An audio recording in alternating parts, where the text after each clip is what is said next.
Hey everyone, so this is Elementary Season 5, Episode 1, called Folie A Deux. Um, and basically, the episode starts off with a man walking in the park, walking home, and he's on the phone with his wife. Um, and he's, reassuring her that he got whatever he needed to get at the store because she's pregnant and she wanted a certain flavor of ice cream. And he's like, I know, I got it. When he notices a soccer ball on the ground, and sees his group of kids, and assumes that they are um, missing a ball. And when he talks to this kid who comes up to him, he's like, did you guys lose the ball? And the kid's like, no, we didn't.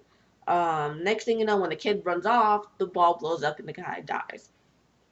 Elsewhere, Sherlock is trying to talk this guy named Gardner off of the ledge of this building. Um, Sherlock figured out that Gardner had committed this crime days before, but didn't really know how to prove it until just recently. Um, and he tries to, continue to get the guy off the ledge when he gets a text that the bomber struck again. So apparently the bomber has struck a few weeks beforehand. Then Joan Watson comes in and tases him, and Sherlock pushes him backwards so that he doesn't fall forward off the ledge because of the tase. So Sherlock and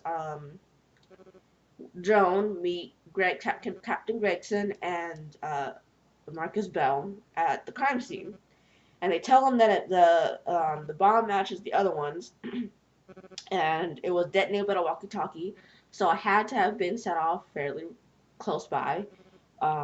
So Sherlock then sees this guy uh, turn and run away from the crime scene, and so Sherlock runs after the guy, but loses him right before he gets hit by a car, right when he gets hit by a car.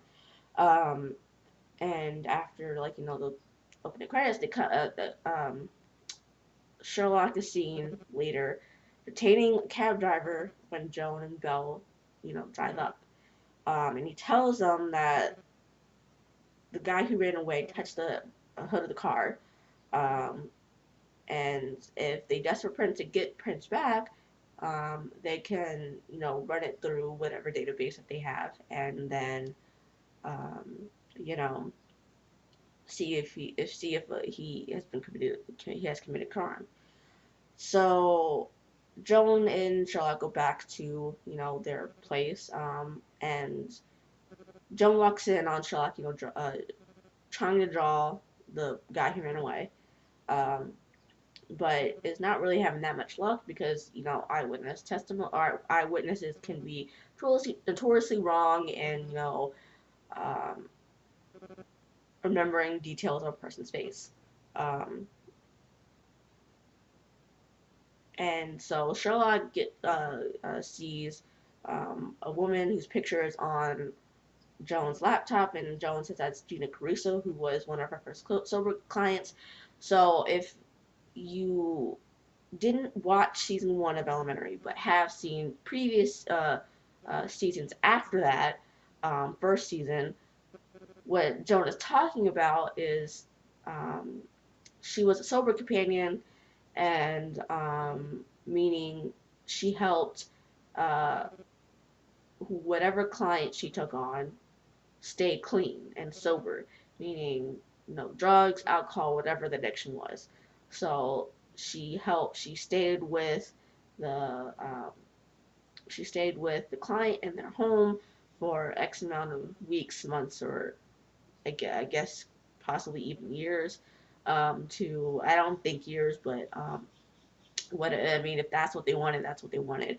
So um, she stayed with them for X amount of time to make sure they stayed clean for however long she was supposed to be employed by them, and Gina was one of those clients.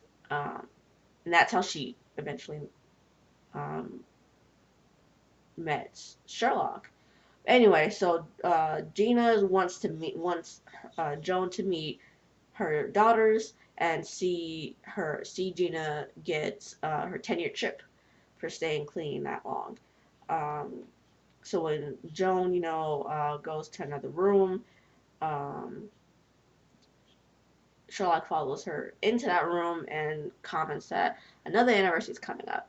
The anniversary he's talking about is the 5-year anniversary of her deciding to become a detective, and Sherlock is questioning whether she is committed to it because she once was a surgeon before being a sober companion, and she left being a surgeon for personal reasons.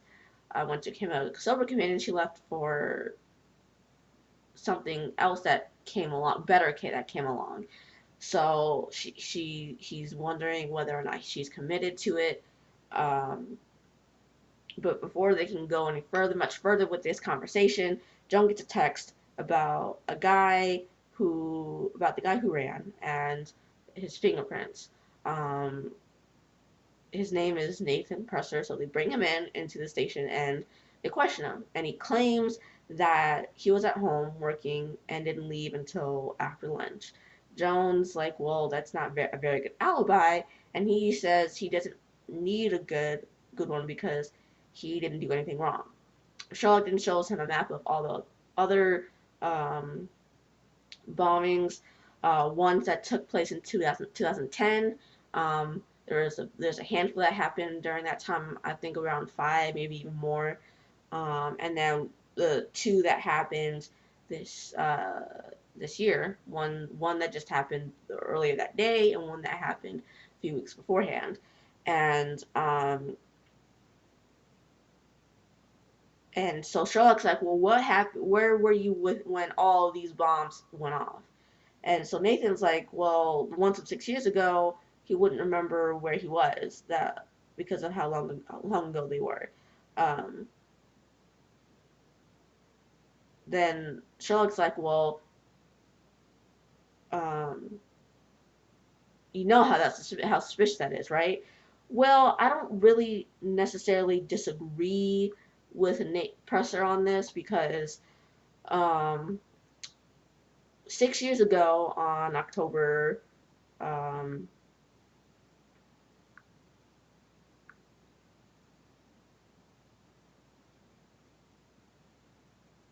6 years ago on October 4th, 2010, I wouldn't be able to tell you where I was at 4:30 in the afternoon because I was in high school then, and I mean I was a senior in high school, but I was still in high school, and had um, I had braces all of my senior year in high school, um, and not only that, I was part of this, teen voice group, meaning that like this group was created for teens to have a voice in the city that I was living in at the time, and so um, we would meet like twice a month. It was like the first and third day of every specific day every month. I don't remember exactly which day it was. It was either Tuesday or Thursday or something. But it was like third, the first and third or first and last like day of every month. So we would meet twice a month. So, I mean, on October 4th, 2010, which was a Monday, I could have been at the orthodontist for all I knew. I could have been at the fucking orthodontist. Or I could have been at the um, that teen voice meeting that I had. Uh, so I mean, most likely what where I was at home, but I couldn't definitively say for sure where I was because I mean, I honestly could have been at the orthodontist, or I could have been at that meeting that I was part of that group. I could have, or I mean, I was even part of a People for Animal Welfare Club at school, at my high school. So I could have been at that meeting, that happened. And I mean, I think it was like an hour, no more than like an hour long, but still, I mean, it could have been 2 hours long. It could have gone for 2 hours after school. So, I mean, I could have been at that Paul meeting. So, I mean, that's what that was the shortened version of the club name was Paul. So, I could have been at that meeting on October 4th, 2010. I mean, I could have been there. So, I mean, honestly, I don't fucking remember where I was October 4th, 2010, because that was fucking 6 years ago. So, I mean, for them, I mean, yeah, I could roughly say that could he guesstimate where he was that during those days. I mean, but who's to say that he remembered that he had a dentist appointment that day? I mean, who the fuck remembers a past dentist appointment if they had one? Everyone's not fucking Sherlock Holmes where they have this eidetic memory and shit. I mean, no one has that ability. Not everyone has that fucking ability. So, I mean, if they happen to have a dentist appointment or a doctor's appointment or some other appointment or whatever, or something where, like, something came up unexpectedly that day, they're not gonna fucking remember that specifically, because no one remembers every fucking single detail of every damn single day of every, like, every minute of every single day. I mean, no one's gonna remember that shit all like Sherlock can. So I can understand, even if I don't think he's innocent, because I can understand where he's coming from, at least with that. If I at least don't think that he's innocent. I mean, cause I sure as hell don't fucking remember where the fuck I was 6 years ago on that date. So who's to say that he can remember? I mean, most likely, yeah, he was at work, but I mean, who's to say that he didn't have a dentist appointment at that specific day? Who's gonna remember a fucking dentist appointment, a past dentist appointment that has long since been over? So, yeah, I mean, that I can at least agree with him on, if nothing else. So anyway, um,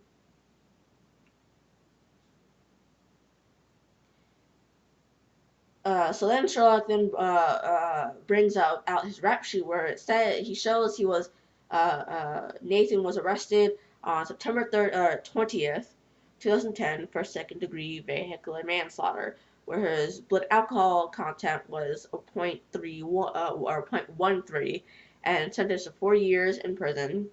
Um, Joan then chimes in and says the entire time he was in prison, there wasn't a single bombing in New York, but there was a bombing 13 months later after he got out in July 2015. He then says it's suspicious that after he gets out, the bombing start up again. So, which I'll agree, it is suspicious. But he says it isn't, and that he didn't do anything wrong. So they then, release him, and Joan asks if that was him Sherlock saw, and Sherlock's like, without a doubt, it's him. So Joan says she isn't gonna meet Marcus and Sherlock um, to go to Nathan's place because she feels she couldn't get information from someone else, um, and she reveals that she and Nathan may know someone in common. So Joan then ends up going to this boxing gym where this guy named Shinwell Johnson, who is played by what's his name? Let me look him up real quick. Um,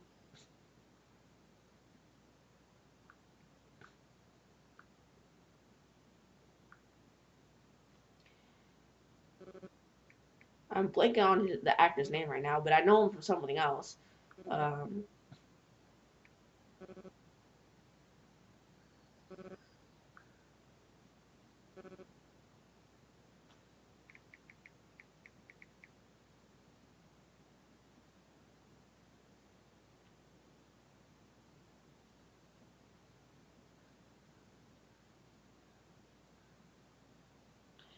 his name is Nelson Ellis, the actor's name, and he played in True Blood. He played Lafayette, which let me tell you, Lafayette was my favorite character out of the whole entire series. But that's besides the point.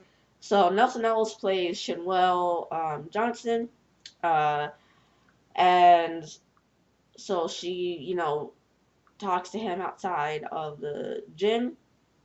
Um, and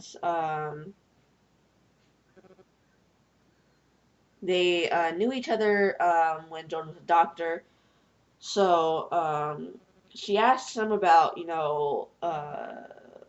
Nathan because they worked together in the prison or when they were both in prison. And Shinwell says he never heard of Nathan talking about bombs or bombings while in prison. Um, and Joan then asks how he is, and he's like, "Oh, I'm cleaning up spit for a living." But he also could be dead.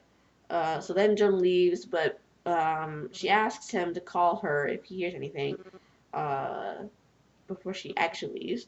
And once he gets back inside, he calls someone and says that the police were just there asking about the bombings and they need to talk. So later, Sherlock then goes through Nathan's trash, commenting on the fact that his trash was empty the day before, but now it isn't. Sherlock then says when he looked at Nathan's dealings as a land developer, most of the transactions were above board, but there was one that he looked at in 2008 that was sent up red flags for Sherlock, and it was an insurance claim that Sherlock that made Sherlock hesitate. It was a half-developed condo building that Nathan owned that had burned to the ground. So Nathan's like, well, uh, I knew it. I mean, I lost 10 months of work on that. Um, but Sherlock also then says, well, you also got $2.2 million in insurance payouts. Um, and Sherlock's like, well, that's a convenient thing. That's convenient. Nathan then says, well, he had no involvement in the fire or the bombings. So Sherlock's like, well, Joan's talking with your ex-wife at the moment, so we'll see if you actually had nothing to do with it. Back at the station, Joan and Gregson are talking to the ex-wife, or soon to be ex-wife because they're not divorced yet. And she says that Nathan and her were married for 9 years, separated just after he got out of prison because he wouldn't, communicate or anything. He wouldn't, talk, nothing. Um, so eventually they get out of her that Nathan was this, um, really obsessed, a job obsessed guy, um, because there's this project he's working on that he's really obsessed about, and everything, and she doesn't know where he was at 8:15 in the morning. I mean, they're separated. Why would she know? I mean, they're not living in the same place right now, so how would she know where he was? Um, Later, Shinwell then comes to Joan and Sherlock's place, and I mean, Joan isn't there at the moment, but Shinwell comes in, and um, they Sherlock and them have this awkward conversation before Joan actually comes in, and so Shinwell then tells them of another guy in Nathan's cell block who told him to talk to a guy named Craig Fisher or Fielder, and Craig Fielder served 5.5 years for hurting a guy in a bar fight. Um, so basically, Craig and Nathan were really close in prison. So Sherlock calls Marcus about this, and then as he's doing that, Shinwell asks if he can, talk to Joan sometime and pick her brain about um, how she's changed so much and everything. So she's like, yeah, of course. And then before he leaves, she's like, oh, you look happy. Okay. Well, she does. I mean, she looks different. She seems relatively happy where she is. I mean, not gonna lie about that. Um, So then later they bring in Cray, and he's like, yeah, we're buddies, but Nathan's not like that, and Nathan's not this, blowing up type and everything, um, but then Cray's like, you're not gonna get me to turn on Nathan and everything, so they have to let him go. Back at the house, Sherlock gets a firecracker, puts it on Nathan's photo, and lights it, and so he blows the picture up, or some like little tiny homemade bomb or whatever. Um, then Sherlock reveals to Joan, he's like, I want to know why the bomber would move location so drastically and the intermittent unity was active, because it doesn't really make much sense. Sherlock then comments on the whole warmth between Joan and Shinwell. Joan says that, I mean, it's not anything sexual or anything like that. Um, so Joan reveals that she almost missed something when Shinwell came into the ER, into the ER when he was shot, and he almost died. Sherlock then says that she's distracted by reminiscing on her old job. But then Gregson calls before they can, talk a little bit more about that. Says that there was another bombing outside a library with two people being killed, um, and about a dozen injured. And Gregson says that they did have Nathan under surveillance. Um, so it can't be him because um, while they had him under surveillance, the book deposit that the bomb was put in emptied at 5 p.m. So uh, it had to have been planted sometime after 5, and they had Nathan under surveillance at that time, so it couldn't have been him. Um, the next morning, Joan tells Sherlock that Marcus and the team finished looking around the crime scene, um, and there's no leads, and everything, since there's no cameras on the outside of the building, at least not where they could see the book depository. Um, Sherlock then thinks there are two bombers because he thinks Nathan is still part of it. Um, he thinks while Nathan was at home, um, his partner was, off planting the bomb. Uh, so it would look like the police had the wrong guy and everything. Joan then says, "Well, that's one possibility. The other is that Nathan has no part in it." But Sherlock doesn't digress on that. He says Nathan isn't the bomber; he is a bomber. So they just needed to identify the other one. Joan and Sherlock break into Cray's house then, and they think Cray's present sentence fits better for the dormant period of the bomber because, because it seems like, based on when Cray went to prison, right when Cray went to prison, um, the bombing stopped, and right when he got out, they started up again. Um, it's also revealed that Cray lived in the neighborhood of the bomber's original run, um, because the bombings now are in Flushing, and the bombings from before in 2010 happened in a completely different area.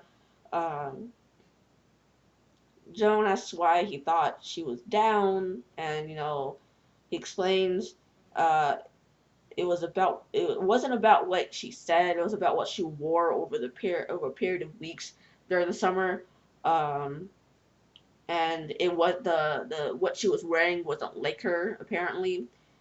So she says she's not thinking about another career. She just misses helping people because when she was a, a, a doctor, she spent 11 years to become a doctor, and so she was helping people, and then she feels like she nearly killed someone, and then she became a sober companion. She still helped people, but I mean, she was also involved. Like, she wasn't nearly killing people, but she was still involved in everything. So, But now with Sherlock, they are just in the punishment business, um, and she feels like because she's not going to she's not required to go to his NA meetings anymore, like she was supposed to when she was his sober companion, that she's not involved in his life anymore or involved in helping him anymore. So uh, she feels like he doesn't need her anymore. Um, and she's just disappointed about all that. So Sherlock says,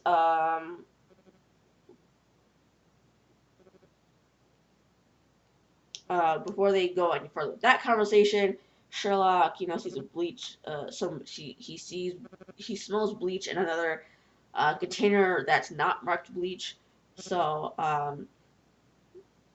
he says the train set in front of them isn't a train set at all. It's covered for Craig's bombs. So they bring Craig in, and Gregson tells him that the train set in his house is the perfect match for the bombs in 2010 and 2016. Bell then tells him that that he's going back to prison.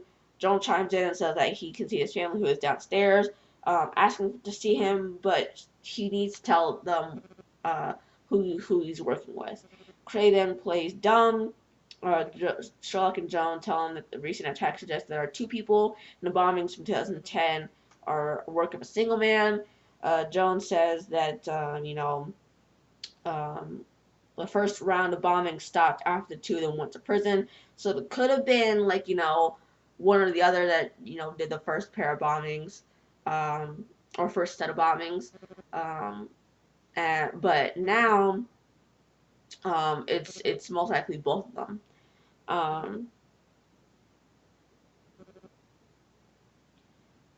so they're wondering who's a teacher, who's a student. Craig says he's a teacher. Um,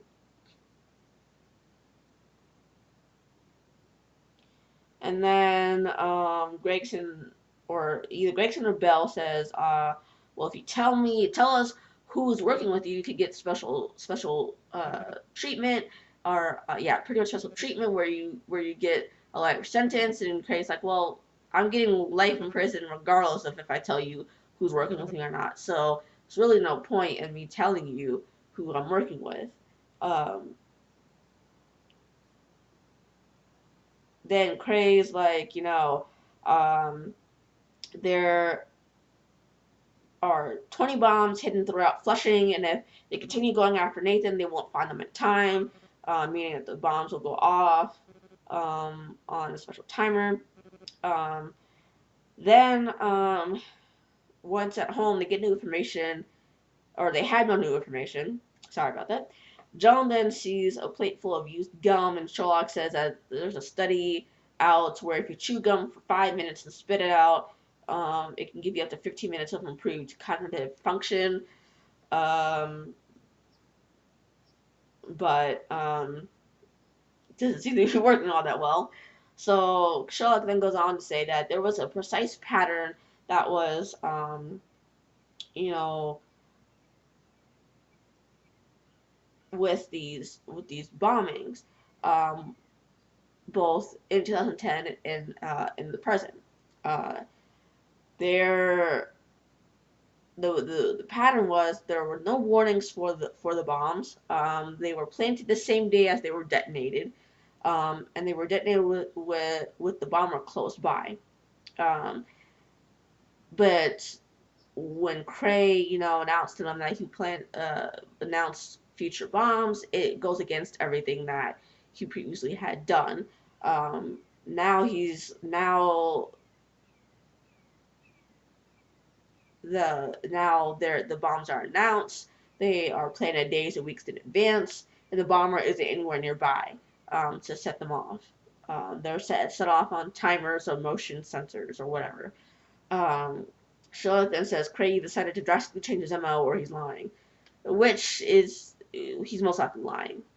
John then suggests that he just wants more headlines. Marcus then calls and says that it appears Nathan isn't building any bombs in the back of any cabs because Nathan uh, Nathan's project is moving forward. A little background info, because I don't think I mentioned this earlier, but Nathan's project was one of two. Uh, um, Nathan's plot of land was one of two um, places where the project could have been built. It was just whether it was just had to be uh, decided the person who wanted to build the project or wanted the project built had decided where the project was going to be built, and the other site backed out, so Nathan's site was picked. Um, so he's celebrating now because of that. Um, Joan then tells Sherlock that his wife didn't tell her that Nathan was in competition with anyone when they talked.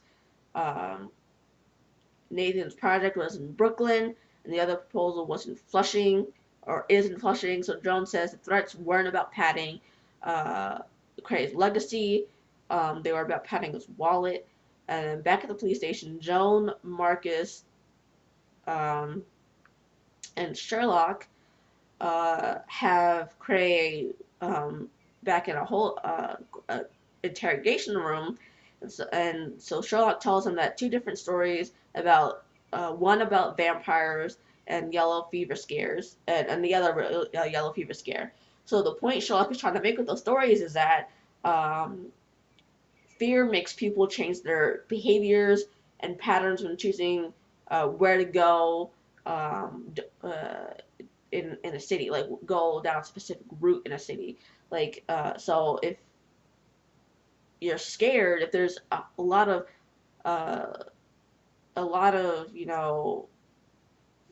scares about stuff, whether it's like uh, food scares or killing spree scares or whatever, people are gonna change their route to get to and from a certain place.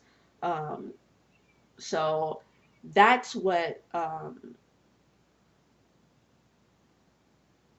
Nathan and Cray were doing, was that he would they were set off bombs in Flushing, so that he could get the job, so that the contractor would pick his site to be the site of uh, the job. So um, Cray denies this, of course. Marcus says they know that that's the truth, because Cray was working for Nathan, not the other way around. For unknown reasons, Cray told Nathan he was the original bomber, but the only thing important now is that Nathan knew his secret, and since the property he owned was one of two properties that were up for bidding, that was up for hundreds of millions of dollars, he needed the other one to back out. And Cray, along with his family, would get a cut of the money. But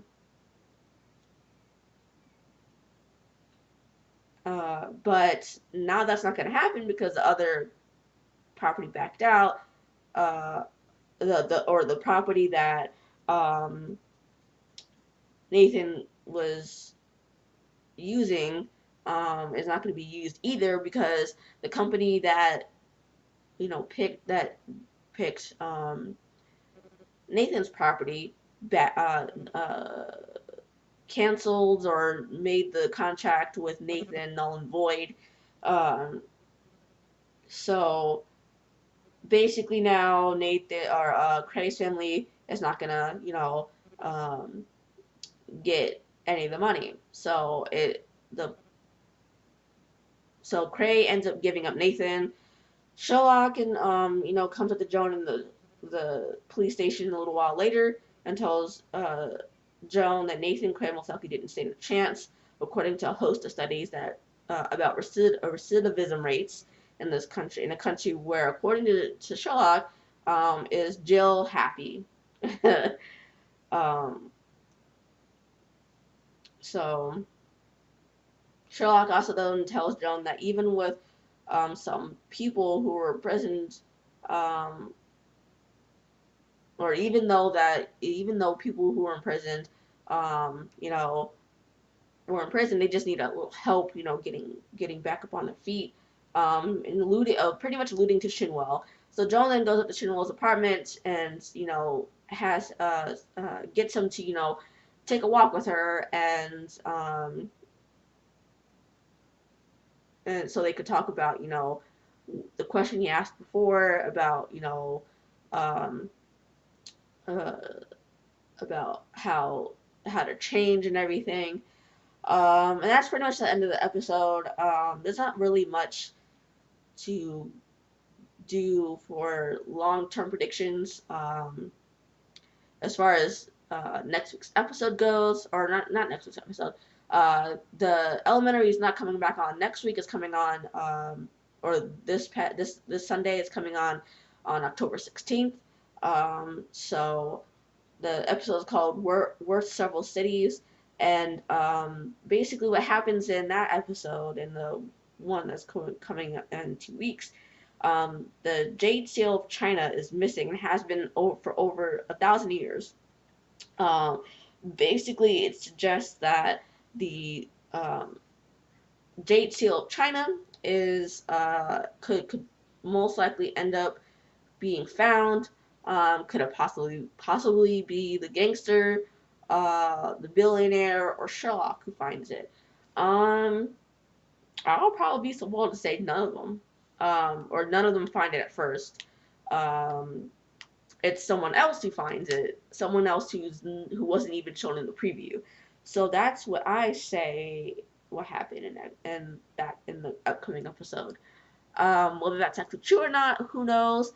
But I am very happy that Shaw or Elementary has come back, um, and I can't wait to, you know, continue watching the series. I'm not sure if this is going to be the last season or not, because usually when CBS decides to put shows in the 10 p.m. At any time slot on Sunday nights, um, it's usually because of death.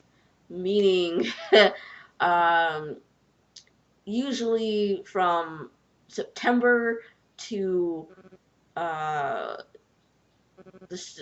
until the time of the Super Bowl, shows on Sunday that are on CBS tend to almost always be preempted, or their time gets either pushed back or cut into or whatever because of football. Um, and so usually when shows get pushed or get put onto Sunday nights on CBS, it's usually because of death, because usually people can't watch it because they end up the show ends up getting pushed back too late to the point where they can't watch it because um, they have to get up the next day to go to work. So they can't really, you know, stay up till midnight watching it, or 1 o'clock in the morning watching it, because they have to get up in the morning for work. So it's usually it's usually kiss of death for shows that get put on to Sunday nights, because of football and everything. So I won't. I mean, if this is the last season, it's not going to be that, you know, surprising. It's going to be sad, obviously, but it's not going to be that surprising. So basically, yeah, that's the whole thing. I'm hoping that it doesn't get canceled because I love the show. I have been for the last 4 years. Um, well, actually, no, I started watching it later than after it had come on to television. But either way, I mean, I loved it ever since I've been watching it. And I hope that it doesn't I hope it doesn't get canceled because of preemptions, because of damn football. Um, I mean, if you love football, that's fine. But I mean, I don't know why you have to put it on Sunday nights or I don't know why you have to put the show on Sunday nights when football is most likely going to end up preempting it. So, um, anyway, um, So it looks like we'll have a week off for elementary. I don't know why, but I mean, I don't think it has anything to do with football. I just think it has something to do with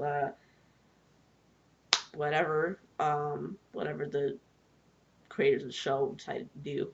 Whatever. Either way, I mean, it's a week off. With that, please don't hesitate to comment down below in the comment section about this episode or the episode in 2 weeks. Um, and hit like if you like this episode, hit subscribe if you want to see more episodes like this, and I will try to keep this recap down, like shorten it. I know this is rather long or longer than normal, so I'll try to keep it down to like 30 minutes or less. I'll try to next time. And thank you for hanging with me with this particular one. And I will see you guys next time in elementary. Bye.